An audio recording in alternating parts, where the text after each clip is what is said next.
Continue करते बेटा। आज का टॉपिक रहेगा इसमें हमारा इंडिया साइज एंड लोकेशन।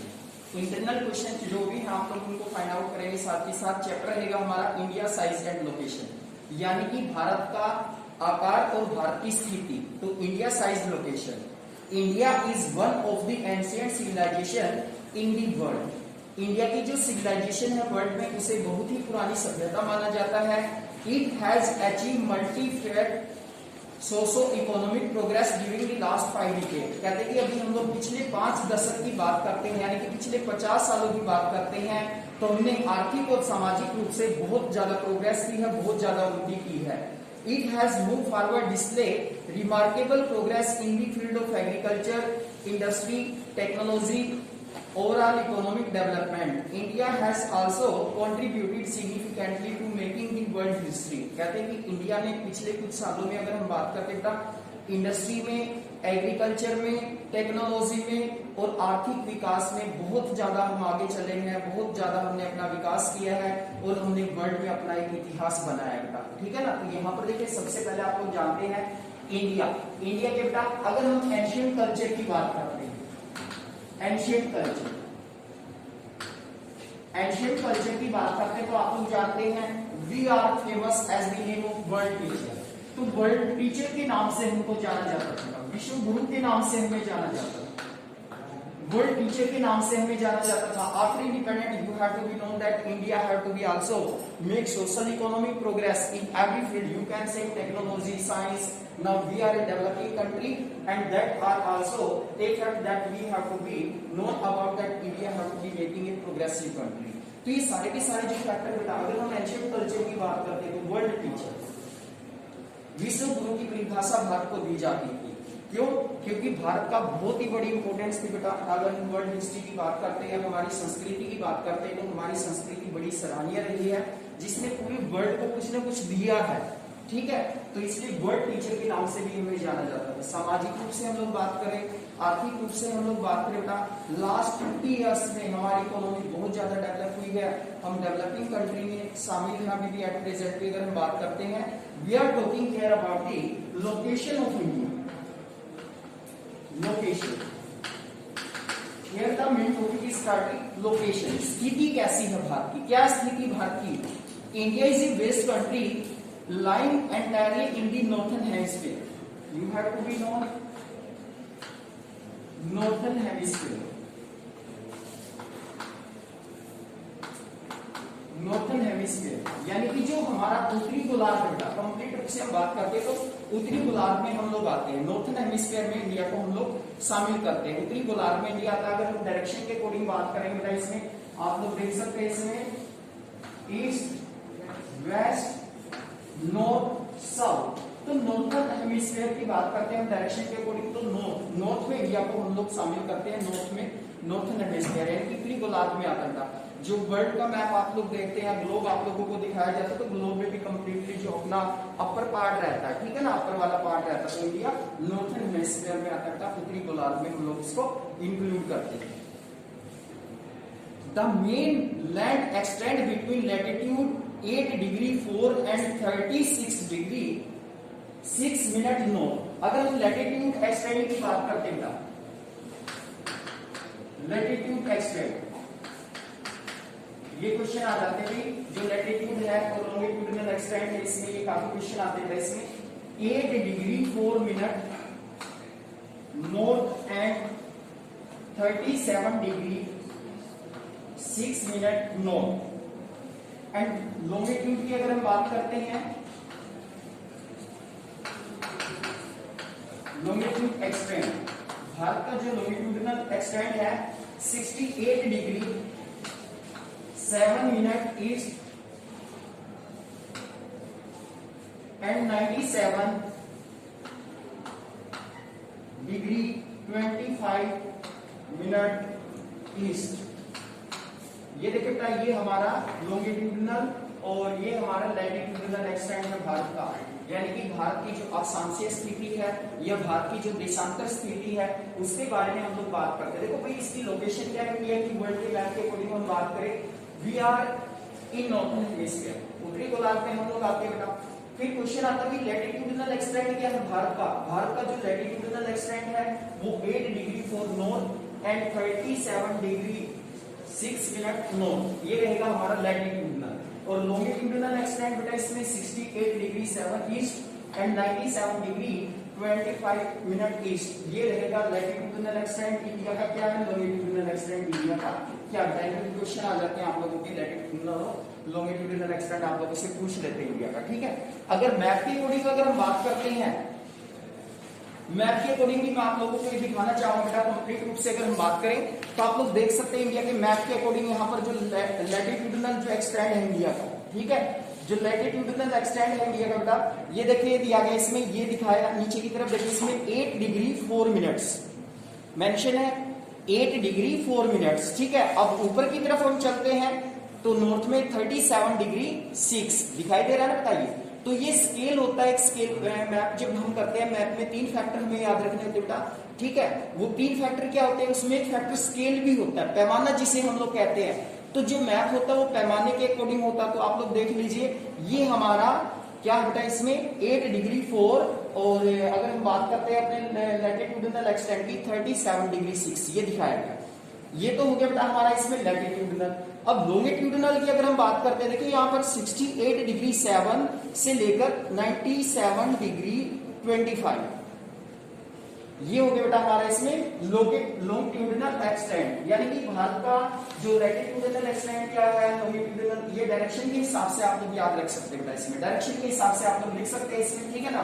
ये देखिए यहाँ पर आप लोग लिख सकते हैं जैसे वही मैप है हमारा इंडिया का, तो 8 डिग्री 4, ठीक है, ये साउथ भी है, साउथ में है तो साउथ अपने आप लग गया, ये नॉर्थ है तो बेटा यहाँ पे क्या आएगा 37 डिग्री 6 मिनट। उसके बाद यहां पर हम बात करते हैं 68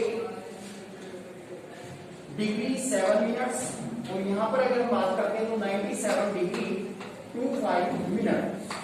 तो ये हो गया हमारा लैटिट्यूडिनल और लॉन्गिट्यूडिनल एक्सटेंट। तो ये आप लोग याद रखेंगे, आप लोग इसके बारे में कंप्लीटली कितना क्या होता है। देखो ये नॉर्थ डायरेक्शन लग जाती है, डायरेक्शन के साथ जो डायरेक्शन होती है ना, डायरेक्शन के साथ लग जाती है, इसमें कंप्लीटली आप लोग इनके बारे में क्वेश्चंस बनता अपना इंडिया की लोकेशंस के बारे में, ठीक है। आगे चलते हैं नेक्स्ट जो कंटिन्यू करेंगे इसमें the tropic of cancer divided the country into almost equal parts, यानी कि जो ट्रॉपिक ऑफ कैंसर है वो कंट्री को 2 इक्वल पार्ट्स में डिवाइड कर देती है, 2 इक्वल पार्ट्स में डिवाइड कर देती है, कंट्री को 2 इक्वल पार्ट्स में बांट देती है। कौन डिवाइड करती है इक्वल पार्ट्स में कंट्री को, ट्रॉपिक ऑफ कैंसर। आपने देखा होगा इंडिया के मैप के बीच में से ऐसे ऐसे एक लाइन जाती है, tropic of cancer, which line divided India into equal two parts, tropic of cancer, tropic of cancer, ठीक है ना बेटा। ये इंडिया को 2 इक्वल पार्ट्स में डिवाइड कर देती है। To the south east and south west of the mainland lies the Andaman and Nicobar island and Lakshadweep island in bay of Bengal. कहते हैं कि अगर हम बात करते हैं साउथ ईस्ट और साउथ वेस्ट जो हमारी मेन लैंड है उसके साउथ ईस्ट और साउथ वेस्ट पार्ट से अगर हम बात करते हैं वहां पर अंडमान निकोबार आइलैंड आते हैं और बंगाल की खाड़ी में लक्षद्वीप आइलैंड ग्रुप आता है, इसमें अरेबियन सी रिस्पेक्टिवली और अरब सागर इसमें बंगाल की खाड़ी की साइड में। Find the extent of this group of island from your Atlas. कहते हैं कि क्या आप कुछ ऐसे ग्रुप और भी खोज सकते हैं अपने एटलस में। एटलस क्या होती है, एटलस होती है, एटलस का मीनिंग यहाँ पर क्या होता है, एक बुक ऑफ मैप, एक बुक ऑफ मैप, यानी कि जो मैप की बुक होती है, ठीक है ना, उसमें आप लोग क्या कुछ ऐसे और भी कुछ स्थान खोज सकते हैं। अब देखो कि इंडिया की पोजीशन अगर हम बात करते हैं बेटा, इधर बे ऑफ बंगाल है, बे ऑफ बंगाल, बंगाल की खाड़ी, ठीक है।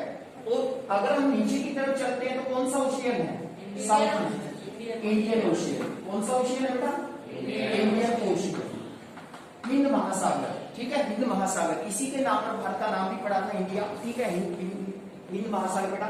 इधर अगर हम बात करें तो कौन सा सी है, अरेबियन सी, और नॉर्थ में क्या है, हिमालय। तो ये देख सकते हैं आप लोग बेटा इंडिया की जो लोकेशन, अगर हम लोकेशन की बात करते हैं, ठीक है, हिमालय के कारण हम इंडिया को सब कॉन्टिनेंट भी कहते हैं। Because it has also make a separate unit, India को एक सेपरेट यूनिट बनाता है बेटा Himalaya. So we can say Himalaya एक डिवाइडर का भी काम करता है। It also protect us from the cold wind से, जो कोल्ड विंड आती है बेटा, ठीक है, उनसे भी हमें बचाने का काम करता है। एक प्रहरी का भी काम करता है हिमालय, ठीक है। हिमालय की भी हमारे लिए बहुत बड़ी सिग्निफिकेंस है, बहुत बड़ी इंपोर्टेंस है। तो लोकेशन की अगर हम बात करते हैं कंप्लीटली, तो यहाँ पर हम देखेंगे बेटा जो लोकेशन है इंडिया की, हम लैटिट्यूडिनल बात कर सकते हैं, लॉन्गिट्यूडिनल बात कर सकते हैं इसमें, according to situation that we are talking about. Andaman Nicobar island group lies in the bay of Bengal, Lakshadweep island group.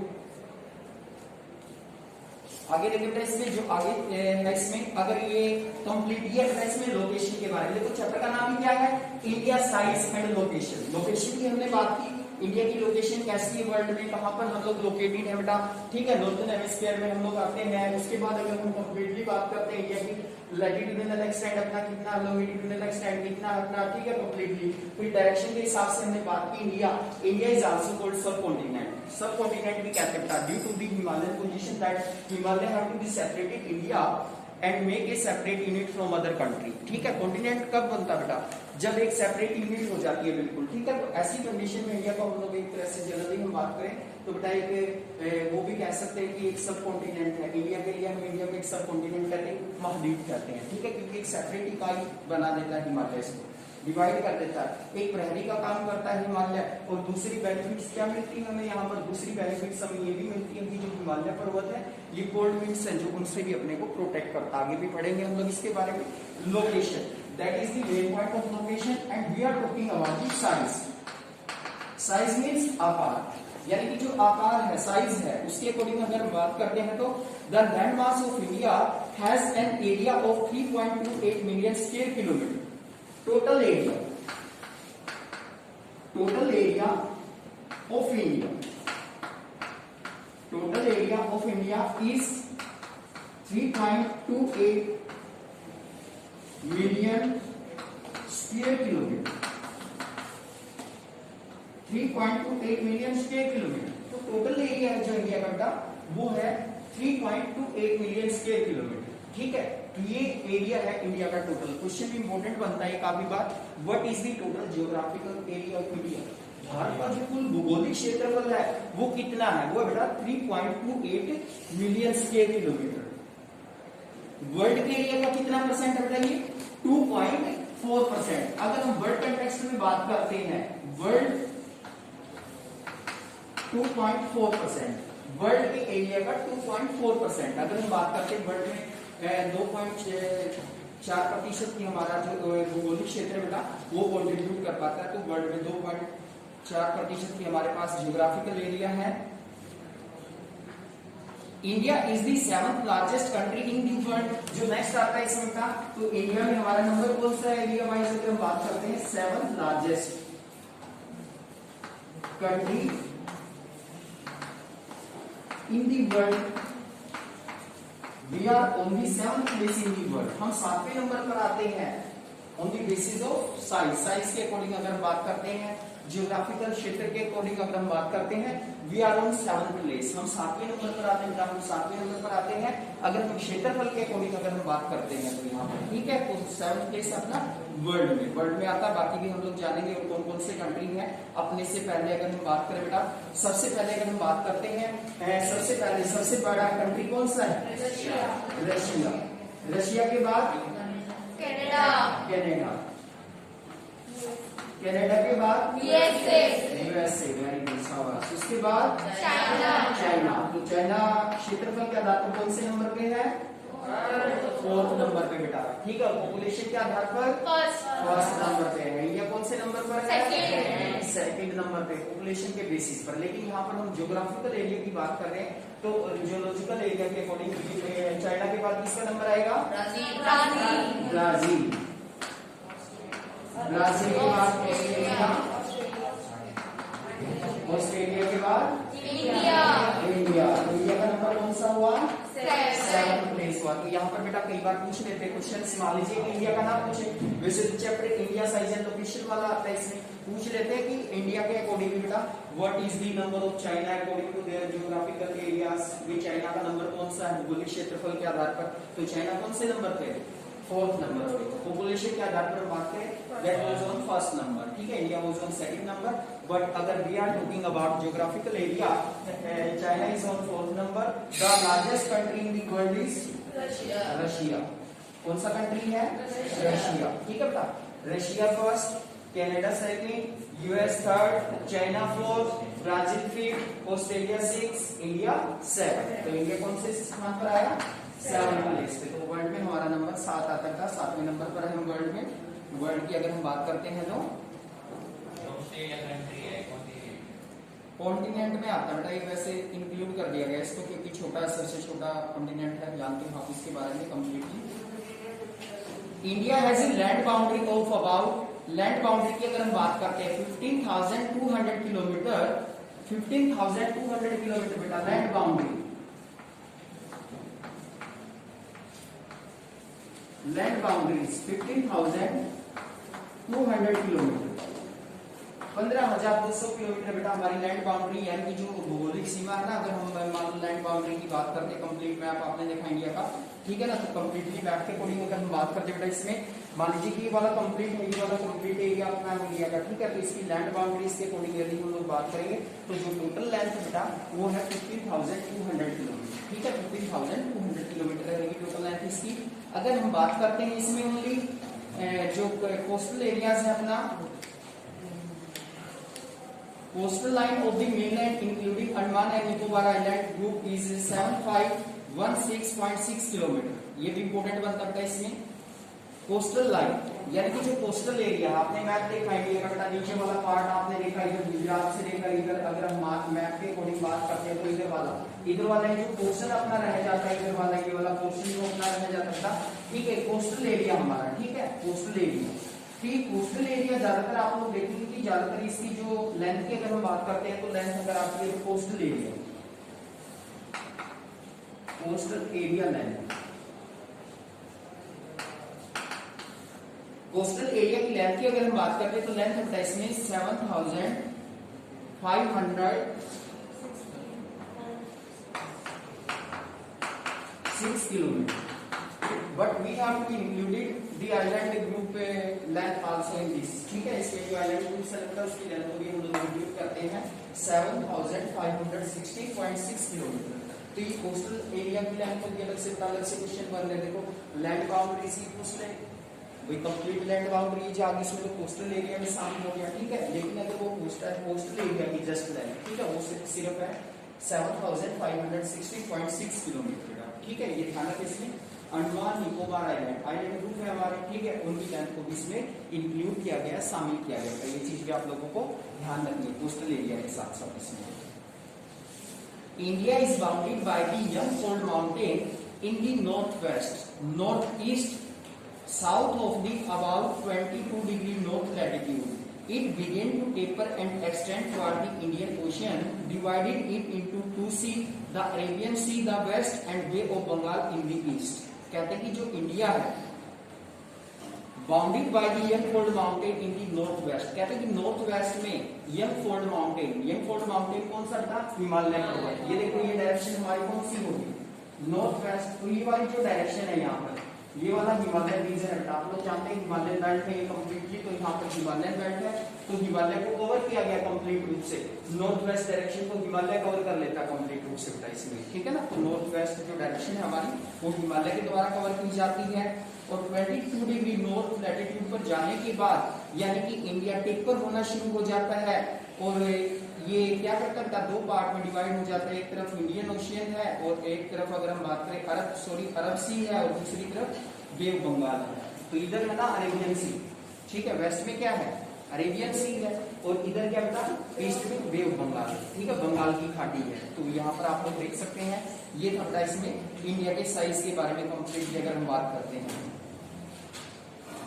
Look at Figure 1.3 and note that the latitudinal and longitudinal extent of the mainland is about 30 degree. Despite this fact, the east west extent appear to be smaller than the north south extent. कहते हैं कि अगर हम बात करते हैं latitudinal और longitudinal extent की बेटा, इसमें अगर हम देखें तो जो अंतर है वो 30 डिग्री का है, ठीक है। From Gujarat to Arunachal Pradesh there is a time lag of 2 hours. देखो बेटा ये थोड़ा सा आप लोगों को बताना चाहूंगा, जैसे हमारी अर्थ रोटेट करती है डिग्री 360 डिग्री 360 डिग्री, तो ये जो डिफरेंस आता है अरुणाचल प्रदेश और गुजरात के टाइम पीरियड में 2 घंटे का, ठीक है, इसको हमने कवर किया।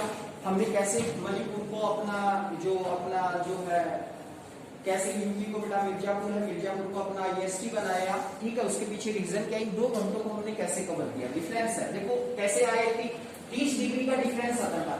ये देखोगे ना जैसे मैप में, तो लाइन ऐसे जाएगी, बिल्कुल स्ट्रेट नहीं जाएगी, ऐसे इधर गुजरात में नीचे की तरफ रहेगी, अरुणाचल प्रदेश आप जानते हैं कि अपर ऐसे रहेगी लाइन कंप्लीटली, ठीक है। अभी मैं आप लोगों को मेंशन करूंगा, इसमें मैप में भी दिखाएंगे आप लोगों को। तो ये जो कंप्लीट अगर हम बात करते हैं यहाँ पर, ये जो डिफरेंस आता है इनमें, ये 30 डिग्री का डिफरेंस ही आता है इसमें। व्हेन अर्थ रोटेट करती है 1 डिग्री कवर करने में अर्थ को 4 मिनट्स लेती है। 1 डिग्री कवर करना है अर्थ को, तो कितने मिनट्स लिए, 4 मिनट्स। तो अब 30 मिनट में 30 डिग्री कवर करना है, तो 30 डिग्री कवर करने के लिए कितने मिनट्स लगेंगे, 120 मिनट्स। यानी कि 120 मिनट्स को हम आवर्स में कंप्लीट करेंगे तो कितने हो गए, 2 घंटे, 2 आवर्स हो गए इसमें। तो ये देख सकते हो आप लोग, ये 2 घंटे का डिफरेंस पैदा होता है इस 30 डिग्री के का। ये जो डिफरेंस आ रहा है ना, ये जो लाइन स्ट्रेट जाती है तो नो डिफरेंस, बट ये देखना मैं अभी दिखाई देता हूँ आपको मैप में। देखिए आप कंप्लीटली इसमें ये दिखाई दे रहा ना आप लोगों को, यहां से देखिए आप लोग, ये लाइन जो गई हुई है कंप्लीटली बिल्कुल स्ट्रेट ना होके अपर गई हुई होता है इसमें, ठीक है। ये जो अपना अगर हम बात करते हैं यहाँ पर, ये जो डिफरेंस ही जाता था,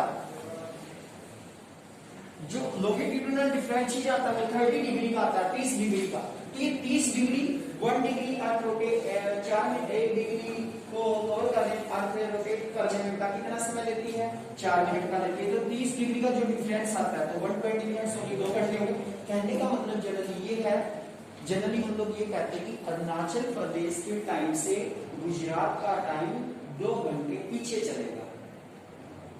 लेकिन आप लोग देखते हैं कि हमारी वो चीज है वो सेम टाइम शो करती है, चाहे वो गुजरात की है, चाहे वो अरुणाचल प्रदेश की है, चाहे वो दिल्ली की है, चाहे वो पंजाब की है, चाहे वो हरियाणा की है। उसके पीछे रीजन क्या बेटा, अब इस 30 डिग्री को कवर करने के लिए हमने क्या किया, यूपी के अंदर जो उत्तर प्रदेश था, उत्तर प्रदेश के अंदर एक स्थान है मिर्जापुर, स्थान का नाम है मिर्जापुर। मिर्जापुर को इंडिया का आईएसटी माना, IST Indian standard time, IST माना बेटा। तो ये जो 30 डिग्री है ये कवर हो रहा है, इसी कारण से most of the watches show same time in India, ठीक है। ज्यादातर वो चीज है, ज्यादातर क्या सभी वो चीज है बेटा, वो सेम टाइम शो करती है। तो ये 30 डिग्री हम यहाँ पर कवर कर चुके हैं कंप्लीटली, अगर देखते हैं तो हम लोग, ठीक है ना। जो हमारा लॉन्गिट्यूडिनल एक्सटेंट है 30 डिग्री का, ठीक है। क्यों, मिर्जापुर को हमने अपना आईएसटी मान लिया, इंडियन स्टैंडर्ड टाइम। टाइम जो डिसाइड होता है ना तो 2 तरीके से होता है, जीएमटी के द्वारा, जिसे ग्रीनविच मेरिडियन, जीएमटी सुना होगा आपने, ग्रीनविच मेरिडियन टाइम, और हमारा इंडिया का आईएसटी इंडियन स्टैंडर्ड टाइम। इन दोनों के टाइम में 5:30 यानी कि 5.5 घंटे का डिफरेंस ही होता है बेटा दोनों के टाइम में, ठीक है। सभी कंट्रीज का टाइम एक जैसा तो नहीं होता, डिफरेंट टाइम होता है बेटा, ठीक है। हम किसको फॉलो करते हैं, हम आईएसटी को मानते हैं, इंडियन स्टैंडर्ड टाइम हमारा, ठीक है, भारतीय मानक समय इसको हम लोग कहते हैं बेटा। और जीएमटी और आईएसटी का जो टाइम पीरियड होता है there are mainly 5.5 hours differences, ठीक है। 5.5 घंटे का डिफरेंसेस हम लोग मानकर चलते हैं इसमें। तो आप लोग देख सकते हैं ये मिर्जापुर की जो पोजीशन है, मिर्जापुर को हमने अपना आईएसटी माना, तब जाकर yes GMT Greenwich meridian time, जो मेरिडियन कंट्रीज है, ठीक है, मेरिडियन कंट्रीज है, तो वहां पर जो जीएमटी होता है, जीएमटी के अकॉर्डिंग टाइम डिसाइड होता है, 5.5 घंटे का टाइम डिफरेंस होगा वहां पर, ठीक है, अब क्वेश्चन कैसे रहते हैं, आप लॉजिकल क्वेश्चन मैं बताता हूं आप लोगों को एमपीएससी के लिए। मान लो कई बार क्या कह देगा वो, भाई जीएमटी का टाइम है, जीएमटी कंट्रीज में मान लो हम हैं, ठीक है, वहां पर 12 बजे हम, कौन सी है तो इंडिया के टाइम के अकॉर्डिंग, जो इंडिया का टाइम है, इंडिया के टाइम के अकॉर्डिंग, भाई इंडिया के टाइम के अकॉर्डिंग अगर हम बात करते हैं, दोनों के टाइम के डिफरेंसेस की हम लोग बात करते हैं, तो एट भाई इंडिया में क्या टाइम होगा उसके अकॉर्डिंग, ठीक है। तो आप लोग जानते हैं, आपको ये पता होना चाहिए कि 5.5 घंटे का डिफरेंस ही जो था, यदि हम 5.5 घंटे का डिफरेंस कर देते हैं तो वो टाइम निकल आता है आईएसटी का टाइम, ठीक है, इंडियन स्टैंडर्ड टाइम इसको हम लोग बोलते हैं, ठीक है। ये आ जाता है इसके अंदर हमारा आईएसटी कहते हैं जिसको,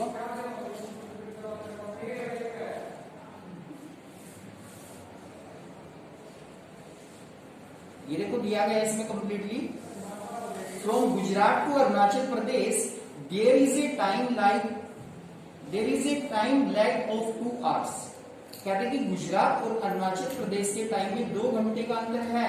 hence time along the standard meridian of India 82 degree 30 passing from Mirzapur in Uttar Pradesh is taken as standard time for the whole country. कहते हैं कि हमने 82 डिग्री, अगर डिग्री के अकॉर्डिंग आप लोग बात करते हैं 82 डिग्री 30 तो हमने अपना स्टैंडर्ड मेरिडियन माना है, ठीक है। तो ये जो आता है ना मिर्जापुर, मिर्जापुर कहां पर स्थित है, 82 डिग्री 30, ये टाइम पीरियड हमने मान लिया, ठीक है। इससे 2 घंटे कवर हो जाते हैं, जो डिफरेंसेस आता है। The latitudinal extent influence the duration of day and night as we move from south to north। कहते हैं कि जो दिन रात की अवधि होती है वो भी प्रभावित होती है बेटा, जब साउथ से नॉर्थ की ओर हम आगे जाते हैं। ये था इसमें इंडिया का साइज और इंडिया की लोकेशन, यानी इंडिया का साइज कैसा होता है, इंडिया की लोकेशन क्या है, ठीक है। तो ये कंप्लीट था इसके बारे में। अब जो नेक्स्ट टॉपिक है इसमें इंडिया एंड दी वर्ल्ड, यानी कि इंडिया और भारत और हमारा जो संसार है उसके बारे में रहेगा था, India and the world.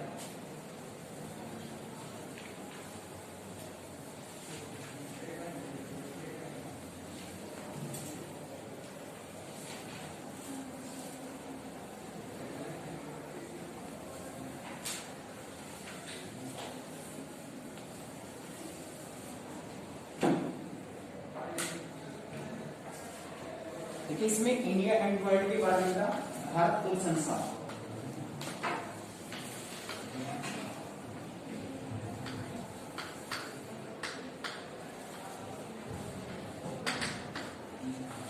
India and the world. The Indian landmass has a central location between the east and the west Asia. India की जो लोकेशन है बेटा, अगर हम बात करते हैं central location, central east and west Asia, east और जो वेस्ट एशिया है, एशिया में आता है, आप लोग जानते हैं एशिया कॉन्टिनेंट में आता है बेटा, ठीक है। और एशिया के भी बिल्कुल सेंटर में, ठीक है। इसकी भी हमें बहुत फायदा मिलेगा इस चीज का, ट्रेड की दृष्टि से अगर हम बात करते हैं, व्यापार की दृष्टि से हम बात करते हैं, या अदर कंट्रीज के साथ जो हम रिलेशन स्टैब्लिश करते हैं बेटा, ठीक है, एक कंट्री से दूसरे कंट्री के साथ, तो उसमें भी कहीं ना कहीं अगर हम बात करें ट्रेड पॉइंट ऑफ व्यू से भी that is beneficial for India. India and world, तो जो लोकेशन की अगर हम बात करते हैं वर्ल्ड में, तो सेंट्रल लोकेशन है इंडिया की एशिया के अंदर। India is a southward extension of the Asian continent, the trans Indian ocean route which connect the country of Europe in the west and countries of the East Asia। कहते हैं कि जो हमारा Indian ocean root है बेटा, वो क्या करता है, हमें दूसरे कंट्री हैं जैसे यूरोप है और वेस्ट कंट्रीज है, ईस्ट एशिया के कंट्री है, उनके साथ व्यापारिक रूप से भी जोड़ने का काम करता है। Provide a strategic central location to India. Note that Deccan peninsula produced into Indian Ocean, thus helping India to establish close contact with West Asia, Africa and Europe from the west coast and with southern East Asia from the eastern coast. No other country has a long coastline on the Indian Ocean as India has indeed. It is India's eminent position in the Indian Ocean which justify the naming an Indian Ocean after। कहते बेटा जो India है, Indian ocean के कारण ही भारत को नाम भी दिया गया है, ठीक है। इसी की पोजीशन के कारण कहीं ना कहीं व्यापारिक दृष्टि से हम लोग बात करते हैं तो हमें बहुत ज्यादा बेनिफिट्स पहुंचता, बहुत ज्यादा लाभ भी मिलता है इस चीज का। तो कहीं ना कहीं आप लोग देखेंगे कि जो व्यापारिक दृष्टि से बेटा जो इंडिया की जो पोजीशन है सेंटर में, हम लोग नीचे वाला पार्ट आप लोग जानते हैं, वाला सारी का सारा हमारा कोस्टल एरिया में आता है। यहाँ से हम लोग ज्यादातर अपना ट्रेड स्टैब्लिश करते हैं अदर कंट्रीज के साथ, यूरोपियन कंट्रीज के साथ, ठीक है, अदर एशियन कंट्रीज के साथ। We are mainly connected with other countries. यहाँ पर मेनली क्या बेटा सी पोर्ट्स है, हमारी समुद्री बंदरगाहें हैं ज्यादातर, जिनके द्वारा हम ट्रेड करते हैं। जनरली हम लोग बात करें यहाँ से स्टार्ट हो जाता है बेटा हमारा कोस्टल एरिया, समुद्री एरिया, ठीक है। तो यहाँ गुजरात में कांदला पोर्ट है, कांदला पोर्ट समुद्री सी जिसे हम ट्रेड करते हैं, कांदला। नीचे महाराष्ट्र में आते हैं तो मुंबई के द्वारा हम लोग दूसरे कंट्री के साथ भी जुड़ सकते हैं बेटा। मुंबई पोर्ट है, समुद्री बंदरगाह ये भी हमारी, ठीक है, यहाँ से भी हम लोग ट्रेड करते हैं। नीचे आते हैं महाराष्ट्र में दो है बेटा, एक जवाहरलाल नेहरू न्यू पोर्ट बनी है, एक न्यू पोर्ट बनी है जवाहरलाल नेहरू सी पोर्ट के नाम से जाना जाता है जिसे, ठीक है। नीचे आएंगे गुजरात महाराष्ट्र, नीचे कर्नाटक में न्यू मैंगलोर के नाम से है सी पोर्ट। इसके द्वारा भी हम आयरन ओर एक्सपोर्ट करते हैं बहुत ज्यादा मात्रा में। जो लोहा पाया जाता है भारत में बहुत ज्यादा मात्रा में हम लोग एक्सपोर्ट करते हैं। कर्नाटक के बाद नीचे आते हैं महाराष्ट्र, कर्नाटका, केरल में कोची है, कोची पोर्ट का नाम सुना होगा आपने, ठीक है, कोची है बेटा। गोवा है, गोवा में मार्मो गांव के नाम से है। गोवा पोर्ट से भी हम बहुत ज्यादा मात्रा में आयरन एक्सपोर्ट करते हैं। कोची पोर्ट है, कोची पोर्ट से हम लोग बहुत सारे स्पाइसेस और मसाले बेटा वो एक्सपोर्ट करते हैं। तो अगर हम देखते हैं बेटा ये वाले नीचे वाले जो लोकेशन हमारी, ठीक है, जो पेनिनसुलर पार्ट इंडिया का है, ठीक है, तो ये हमारे लिए कहीं ना कहीं व्यापारिक दृष्टि से काफी यूजफुल साबित हुआ, काफी फायदेमंद साबित हुआ, ठीक है। इसका बहुत ज्यादा फायदा अपने को मिला, बहुत ज्यादा बेनिफिट्स अपने को मिला है। तो ये व्यापारिक दृष्टि से अगर हम बात करें तो काफी अपने लिए हेल्पफुल, फायदेमंद भी है कहीं ना कहीं, ठीक है ना। तो ये रहेगा इंडिया के व्यापारिक संबंध बनाने में, वर्ल्ड के साथ व्यापारिक संबंध बनाने में का बहुत बड़ा योगदान देते हैं, बहुत बड़ी भूमिका निभाते हैं कहीं ना कहीं अगर हम देखते हैं तो यहाँ पर। उसके बाद बेटा इसमें आगे चलते हैं हम लोग। एक ये है इसमें, since the opening of the Suez canal in 1869 India distance from Europe has been reduced by 7,000 kilometre. Most important question बताइए, स्वेज कैनल, जो स्वेज कैनल है एक क्वेश्चन ये बनेगा, when was Suez canal open. Suez canal कब open की गई थी? 1869 में। कब ओपन की गई थी? 1869 में। उसके बाद क्वेश्चन आता है इसमें बेटा, how much distance reduce from Europe and India. भाई यूरोप और इंडिया के बीच में कितनी डिस्टेंस रिड्यूस हुई थी स्वेज कैनल ओपन होने से? लगभग 7,000 जो किलोमीटर की डिस्टेंस, देख लीजिए आप लोग कितनी डिस्टेंस कम होती है। पहले रेड सी होता था, उसमें से हमें लंबा चक्कर लगा के आना पड़ता था, लेकिन स्वेज कैनल ओपन हुई 1869 में, तो इसके बाद 7,000 किलोमीटर डिस्टेंस